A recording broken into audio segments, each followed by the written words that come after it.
गया सवेरा की शुरुआत करते हैं बड़ी खबर के साथ। जी हाँ, एक ब्रेकिंग से आपको रूबरू करा देते हैं। आपको बता दें कि कर्नाटक से ये बड़ी खबर है, जहां मुख्यमंत्री सिद्धारमैया के कावेरी निवास पर आज ब्रेकफास्ट मीटिंग होनी है। आपको बता दें कि कर्नाटक में पावर शिफ्टिंग की तैयारी पूरी है। सिद्धारमैया ने आज ब्रेकफास्ट मीटिंग बुलाई है और देखना होगा कि इस बैठक के दौरान क्या कुछ निर्णय निकल करके आता है, यानी कि कर्नाटक की सत्ता में क्या परिवर्तन होता है।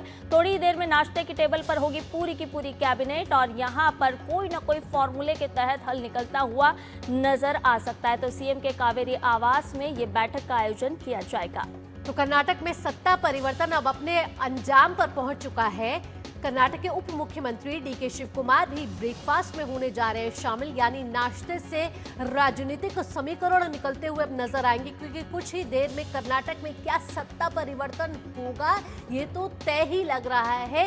लेकिन इस पर एक मोहर लगने के लिए ये नाश्ते की टेबल पर जब सब बैठेंगे और नाश्ता खाएंगे तो ये डिसाइड होगा, ये तय होगा कि क्या आज सिद्धारमैया गवर्नर से मिलकर अपना इस्तीफा सौंपेंगे और डीके शिव कुमार के लिए कर्नाटक का नया ताज क्या तैयार हो जाएगा। और इसी के साथ ही बहुत सारे सियासी समीकरण कर्नाटक के लिए बदलेंगे, क्योंकि ये ब्रेकफास्ट मीटिंग बहुत महत्वपूर्ण मानी जा रही है कि ये कोई आम नाश्ता नहीं है, यह खास नाश्ता है कर्नाटक में जो ये तय करेगा कि सिद्धारमैया क्या अब इस्तीफा देंगे तो कब देंगे, क्या इसके बाद गवर्नर से होगी मुलाकात और क्या उसके बाद डीके शिव कुमार के लिए रास्ता साफ हो जाएगा।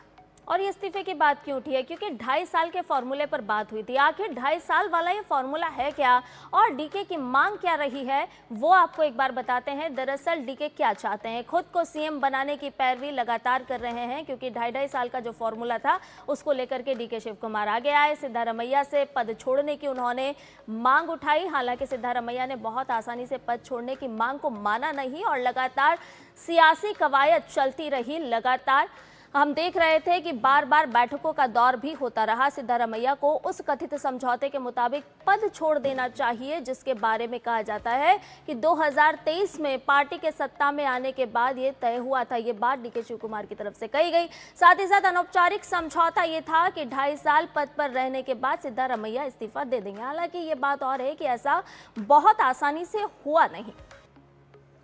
तो ये बहुत आसानी से हुआ नहीं, ये इसलिए नहीं हुआ क्योंकि नई दिल्ली से लेकर कर्नाटक तक कई मीटिंग्स का दौर चला। पिछले कई दिनों से हम देख रहे थे डीके शिव कुमार भी आए थे कांग्रेस के आला कमान से, उन्होंने मुलाकात की थी और ये मांग की थी कि वो 2.5 साल का फॉर्मूला, क्या याद है आपको, 2.5 साल के बाद सत्ता परिवर्तन होना था, ये तय हुआ था। तो डीके शिव कुमार ने अपनी बात रखी। उसके बाद उन्होंने कहा था कि मैं कुछ ऐसे ही यहाँ नहीं आया हूँ, कुछ काम से आया हूँ नई दिल्ली, और वो काम यही था कहीं ना कहीं जो अब निकल कर सामने आ रहा है। और कल जब सिद्धारमैया ने भी नई दिल्ली में आला कमान से बात करी तो ये ऐसा हो गया है कि कांग्रेस में जो अंदर खाने में बात चल रही थी वो अब बाहर निकलती हुई नजर आ रही है। लेकिन आइए अब आपको सिलसिलेवार तरीके से बताते हैं ये पूरा जो कर्नाटक के सीएम विवाद है वो आखिरकार उसकी शुरुआत कहां से हुई और अब ये अंजाम कहां तक पहुंच गया है। ये शुरुआत हुई थी 13 मई 2023 से। कर्नाटक चुनाव में कांग्रेस को मिली थी 135 सीट। फिर आई 20 मई 2023, सिद्धारमैया को बनाया गया मुख्यमंत्री। सिद्धारमैया लंबे समय से कर्नाटक के मुख्यमंत्री रहे हैं। अब जो फॉर्मूला तय हो रहा है उसमें भी बड़े सियासी दांवपेच लगते हुए नजर आ रहे हैं। डीके शिव कुमार को उप मुख्यमंत्री बनाया गया। 2.5 साल का फॉर्मूले पर चर्चा शुरू हुई कि 2.5 साल आप 2.5 साल में, और फिर 30 जून 2025 समर्थकों की ओर से डीके को सीएम बनाने की मांग हुई तेज। लेकिन यहां हाईकमान ने मामला संभाल लिया और 8 से 9 जुलाई 2025 के बीच में सिद्धारमैया और शिव कुमार को दिल्ली बुलाया।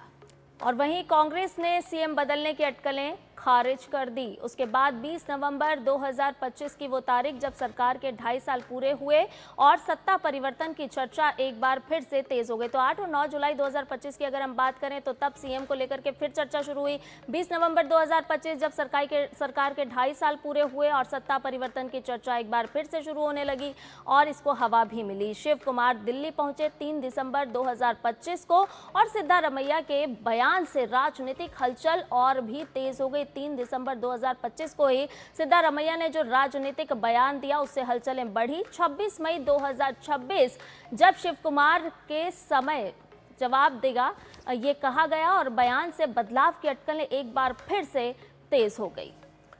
और इस समय हमारी संवाददाता ज्योति बेंगलुरु से जुड़ गई है ज्यादा जानकारी के साथ। ज्योति, कर्नाटक में इस समय राजनीतिक हलचल बहुत तेज है।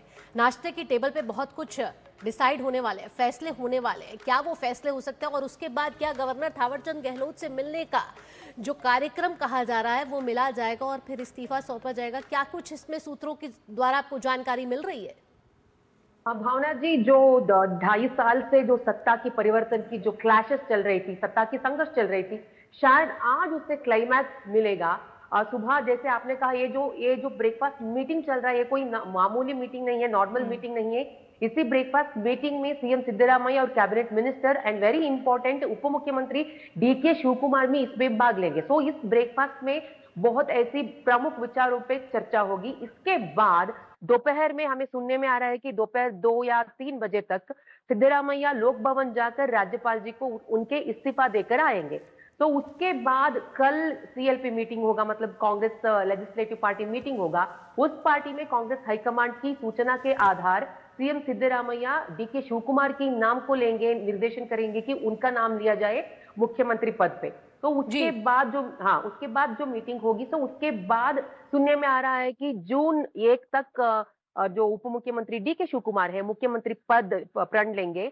हालांकि उप मुख्यमंत्री डीके शिवकुमार जो वो बहुत भक्त की फॉलोवर है नोनामीना अज्जनकेरे की।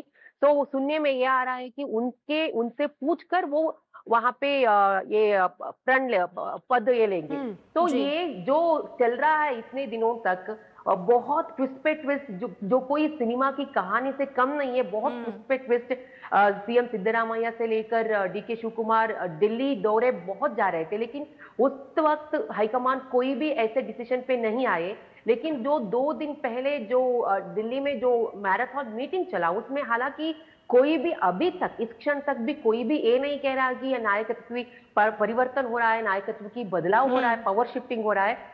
वो कल भी हमने रणदीप सिंह सुरजेवाला से बात की, उन्होंने कहा कि ऐसे कोई नहीं है, मीडिया में स्पेकुलेशन है। लेकिन ये एक राज्यसभा सीट के लिए आप मुख्यमंत्री और उप मुख्यमंत्री, कैबिनेट मिनिस्टर सबको जाने की क्या जरूरत है? दाल में कुछ काला तो जरूर नजर आएगा।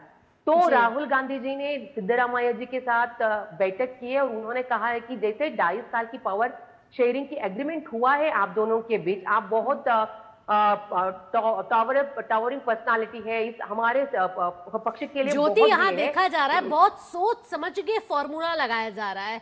मुख्यमंत्री पद को छोड़ के आपको मिलेगी राज्यसभा की सीट, आपके बेटे को मिल सकती है कैबिनेट की सीट, और डीके शिवकुमार जो चाहते हैं कि मुख्यमंत्री की सीट मिल जाए। ऐसे में कोई चुनौतियों से कम भरा नहीं है। और हालांकि अगर मिल भी जाती है तो सत्ता और संगठन का संतुलन बनाना कोई आसान काम नहीं है कर्नाटक में।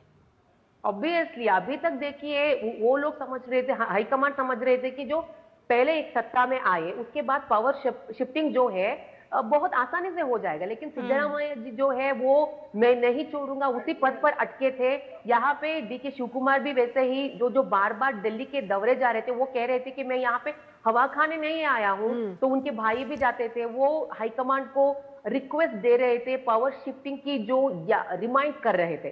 तो इस सब कुर्सी की खींचतान में आखिर आज वो कुर्सी की खींचतान क्लाइमैक्स पे पहुंच चुका है। जैसे आपने कहा ये बहुत आसान नहीं है, राज्यसभा की ऑफर की है सीट का, लेकिन सुनने में ये भी आ रहा है कि सिद्धरामैया जी ने कहा है कि मैं राज्य के राजकारण में ही रहूंगा, राष्ट्र की राजकारण में नहीं आएगी। तो और भी एक बात में है कि उप मुख्यमंत्री का जो स्थान है 3 या 4 लोगों को देंगे। उस 3 स्थान में मुख्यमंत्री सिद्धरामैया के बेटे यतींद्रा भी होंगे, और तो दलित कोटा, मुस्लिम कोटा ऐसे भी डिवाइड होने की चांसेस है। और केपीसीसी अध्यक्ष के जो पद है वो सिद्धरामैया की जो आप है सतीश जारकिहोली।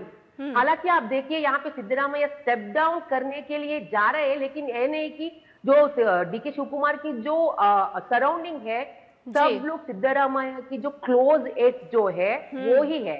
ये सब स्पेकुलेशन ज्योति, कर्नाटक में जो सत्ता का ये पूरा कुछ खेल चल रहा है, हालांकि औपचारिक रूप से जब तक ऐलान नहीं हो जाता तब तक सब कुछ कहना बहुत मुश्किल है, लेकिन फिर भी अगर डीके शिव कुमार मुख्यमंत्री बनते हैं तो फिर कर्नाटक की राजनीति में किस तरह का बदलाव देखा जा सकता है, किस तरह से कार्यकर्ताओं का रुझान, या फिर ऐसा भी हो सकता है कि एक दो अलग अलग धड़ों में बंटती हुई कांग्रेस यहाँ पर नजर आए? यस, ऑब्वियसली अभी देखिए, जहां तक सपोर्ट के बारे में अगर हम बात करें, सीएम सिद्धरामैया को अभी भी सपोर्टर्स जो है, एमएलएस है या मिनिस्टर्स है, वो सब सीएम सिद्धरामैया के ही उनके पर ही उनके पक्ष ही ले रहे हैं। तो सपोर्टर्स की अगर बात करें, डीके शिव कुमार को उतना सपोर्ट नहीं है, लेकिन हालांकि सब लोग आला कमान की बात सुन रहे हैं, आला कमान की जो गाइडेंस है उसी के मुताबिक जाएंगे। तो ऑब्वियसली अगर आला कमान कहेंगे तो डीके शिव कुमार को सब लोग सपोर्ट देंगे, लेकिन जो अंदर ही अंदर है, डीके शिव कुमार को इतने आसानी से वो जो सरकार बनने नहीं देंगे। अभी देखिए, जब सीएम सिद्धरामैया इस्तीफा देते हैं, जो कैबिनेट शब्द डिसॉल्व हो जाएंगे, तो सब लोग जो मिनिस्टर्स है, सब नए नए लोग आएंगे। तो ये एक बात तो तय है, जो डीके शिव कुमार अभी तक पावर शिफ्टिंग के लिए कितने मतलब बहुत प्रयास किए, अभी अगर उनको मुख्यमंत्री पद भी मिलेगा, लेकिन इतने आसानी से उनका काम नहीं होगा। हालांकि वो लोग ऊपर नहीं दिखाएंगे जो हमारे दो कैंपस में बंटवारे हुए हैं, हम सब लोग एक ही है, आला कमान क्या कहता है वो उसी रास्ते पे हम चलेंगे।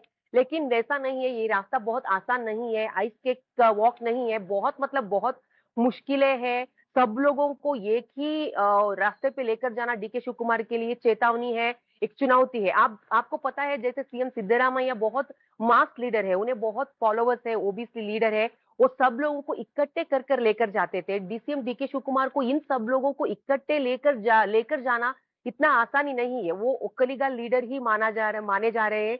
चाहे उत्तर कर्नाटका बेल्ट है, नॉर्थ कर्नाटका बेल्ट में उनका जो उतना इन्फ्लुएंस नहीं है, जो साउथ कर्नाटका में मैसूर बेल्ट में उनका इन्फ्लुएंस है।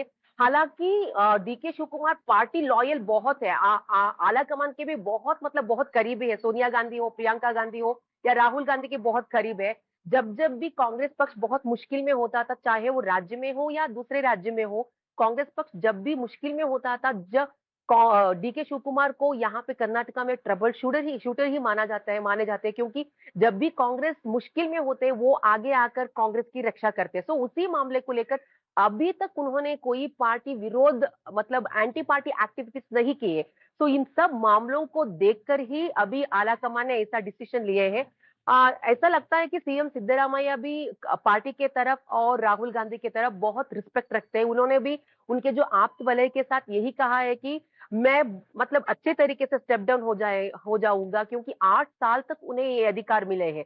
जैसे आप जानते हैं, सीएम सिद्धरामैया जो है वो इसी पक्ष के नहीं है, कांग्रेस पक्ष के नहीं है, वो जेडीएस से कांग्रेस आए हैं, लेकिन उन्हें इतने अच्छे तरीके से विरोध पक्ष का स्थान, नायक का स्थान भी मिला। उसके साथ साथ वो सीएम मुख्यमंत्री के सिलसिला पद जारी भी रहा निभाए है। हैं। जी जी ज्योति, ये जो बैठकों का सिलसिला जारी रहा है और ये जो 2.5 साल का फॉर्मूला है, क्या वो सच में इंप्लीमेंट होता हुआ नजर आएगा? ये आज जो क्लाइमेक्स जिसको आप कह रहे हैं वो फिल्म में बदल जाएगा, क्योंकि ये सामने आ जाएगा कि क्या कर्नाटक में सही में सत्ता परिवर्तन हो रहा है। और हाल ही में जिस तरीके से सिद्धरामैया ने विवादित जाति जनगणना रिपोर्ट भी को भी मंजूरी दे दी है, तय माना जा रहा है कि सिद्धरामैया कहीं ना कहीं तैयार हैं अपनी कुर्सी छोड़ने के लिए, और डीके शिव कुमार तैयार हैं कर्नाटक का नया ताज अपनाने के लिए। ज्योति, तमाम जानकारियों के साथ आपका बहुत बहुत धन्यवाद। और फिलहाल रुकते हैं एक छोटे से ब्रेक के लिए, जल्द हाजिर होंगे।